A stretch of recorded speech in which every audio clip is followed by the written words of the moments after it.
اعوذ باللہ من الشیطان الرجیم بسم اللہ الرحمن الرحیم۔ اگر کسی خود آدمی پہ قربانی لازم ہے، واجب ہے، وہ کہتا ہے کہ اس طرف میں اس دفعہ میں اپنے ابو کی طرف سے کرتا ہوں، گو کہ اس کے ابو پہ قربانی واجب نہیں ہے، اس کی امی پہ یا کسی پہ واجب نہیں ہے،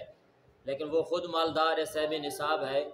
تو وہ اپنے ماں باپ کی طرف سے قربانی کرتا ہے تو وہ ان کی طرف سے تو ہو جائے گی، لیکن وہ اس کا اپنا جو واجب ہے وہ رہ جائے گا۔ اگر کئی سال اس نے اسی طرح کیا تو پھر اسے ہر سال کے جانور کے بدلے میں صدقہ کرنا اس پہ لازم آ جائے گا۔ اسی طرح کوئی آدمی اپنے فوت شدگان کی طرف سے کرنا چاہتا ہے، وہ کہتا ہے کہ میں یہ قربانی اپنے دادا یا فلاں رشتہ دار کی طرف سے کرنا چاہتا ہوں، اور خود بھی اس پہ واجب ہے، وہ اپنی نہیں کرتا، اپنے فوت شدگان کی طرف سے کرتا ہے، تو یہ کرنا بھی صحیح نہیں ہے، اس کی اپنی طرف سے ادا نہیں ہوگی۔ تو اس لحاظ سے پہلے یہ ہے کہ وہ اپنی کرے، پھر اگر اس کے پاس